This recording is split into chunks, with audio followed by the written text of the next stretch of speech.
వర్షాలు ఎప్పుడు కురిసినా సరే వాతావరణ శాఖ రెడ్, ఆరెంజ్, ఎల్లో, గ్రీన్ అంటూ 4 రకాల హెచ్చరికలు జారీ చేస్తుంది. ఇంతకీ ఈ హెచ్చరికల అర్థం ఏంటి? అసలు వర్షపాతాన్ని ఎలా అంచనా వేస్తారు? హెచ్చరికలను ఏ ప్రాతిపదికన జారీ చేస్తారు అనే అంశాలను ఈ వీడియోలో తెలుసుకుందాం. సాధారణంగా వర్షాలు ఎప్పుడు కురుస్తాయి, ఎంత మేర కురుస్తాయి, భారీ వర్షాలకు, తుఫాన్లకు అవకాశం ఉందా వంటి అంచనాలను వాతావరణ శాఖ విడుదల చేయడం మనకు తెలిసిందే.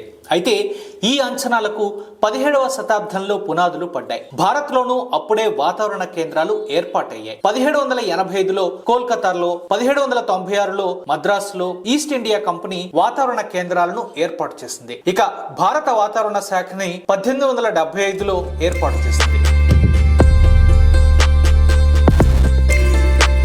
వర్షాన్ని ఎలా అంచనా వేస్తారు? వర్షపాతానికి సంబంధించి ఐఎండీ ప్రధానంగా 2 రకాల అంచనాలను విడుదల చేస్తుంది. వీటిలో మొదటిది దీర్ఘకాల అంచనాలు. దీని ప్రకారం ఒక ప్రాంతంలో ఒక కాలంలో వర్షపాతం సగటు, ఉష్ణోగ్రత, తేమ ఏ విధంగా ఉంటాయనే వాటిని ముందుగానే పరిశీలిస్తారు. ఈ అంచనాలను లాంగ్ రేంజ్ ఫోర్కాస్టింగ్ అంటారు. ఇక రెండవది రోజువారీ అంచనాలు. ఒక నిర్దిష్ట ప్రాంతంలో నిర్దిష్ట సమయంలో ఎంత వర్షపాతం పడుతుందో ఈ విధానంలో తెలుసుకుంటారు. దీనికోసం థర్మోమీటర్, బారోమీటర్, రెయిన్ గేజ్ వంటి పరికరాలను ఐఎండీ వినియోగిస్తుంది. సాధారణంగా పీడనం, ఉష్ణోగ్రతకు మధ్య సంబంధం ఉంటుంది. ఇవి రెండు ఒకదానికొకటి విలోమానుపాతంలో ఉంటాయి. ఒక ప్రాంతంలో ఉష్ణోగ్రత తగ్గితే పీడనం పెరుగుతుంది. అందుకే ఈ రెండిటిలో వచ్చే మార్పుల ఆధారంగా వాతావరణాన్ని అంచనా వేస్తారు. ఆ సమాచారాన్ని వాతావరణ శాఖ ప్రధాన కార్యాలయాలకు పంపిస్తారు. అక్కడ ఈ సమాచారాన్ని standard operating system procedure, model forecast వంటి విధానాలను అనుసరించి విశ్లేషిస్తారు. దాని ఆధారంగా వాతావరణం ఎలా ఉండబోతుందనేది అంచనా వేస్తారు.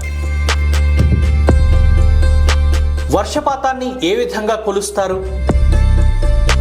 15.6 మిల్లీమీటర్ల నుంచి 64.4 మిల్లీమీటర్ల వరకు ఉన్న వర్షాన్ని మోస్తారు వర్షంగా, 64.5 మిల్లీమీటర్ల నుంచి 115.5 మిల్లీమీటర్ల వరకు వర్షాన్ని భారీ వర్షంగా చెబుతారు. అదేవిధంగా 115.6 మిల్లీమీటర్ల నుంచి 204.5 మిల్లీమీటర్ల వరకు అతి భారీ వర్షంగా, 204.5 మిల్లీమీటర్ల కంటే ఎక్కువ వర్షపాతాన్ని కుంభవృష్టిగా పేర్కొంటారు.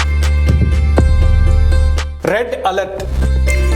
రానున్న 24 గంటల్లో కుంభవృష్టి వర్షాలు ఉన్నప్పుడు వాతావరణ శాఖ రెడ్ అలర్ట్ ను జారీ చేస్తుంది. అంటే 200 మిల్లీమీటర్ల వర్షపాతం నమోదయ్యే అవకాశం ఉన్న ప్రాంతాల్లో ఈ అలర్ట్ ను జారీ చేస్తారు. వాతావరణ శాఖ ఈ హెచ్చరిక జారీ చేసిందంటే ప్రజలు జాగ్రత్తగా ఉండాలి. ఈ సమయంలో ప్రభుత్వ యంత్రాంగం రంగంలోకి దిగి వరదలు వచ్చే పరిస్థితి ఉంటే ప్రజలను సురక్షిత ప్రాంతాలకు తరలించడంతో పాటు ఇతరత్ర సహాయ చర్యలను కొనసాగిస్తుంది.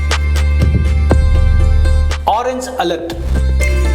భారీ నుంచి అతి భారీ వర్షాలు కురిసే అవకాశం ఉన్నప్పుడు వాతావరణ శాఖ ఈ ఆరెంజ్ అలర్ట్ ను జారీ చేస్తుంది. భారీ వర్షాలు కురిసే అవకాశం ఉన్నప్పుడు ప్రజలు జాగ్రత్తగా ఉండడంతో పాటు సహాయక చర్యల కోసం అధికారులు సిద్ధంగా ఉండాలని సూచించేందుకు ఈ హెచ్చరికను జారీ చేస్తారు. Yellow alert.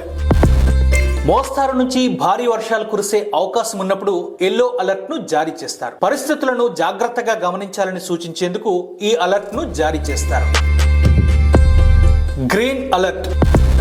తేలికపాటి నుంచి మోస్తారు వర్షాలు కురిసే అవకాశం ఉన్నప్పుడు గ్రీన్ అలర్ట్ ను జారీ చేస్తారు.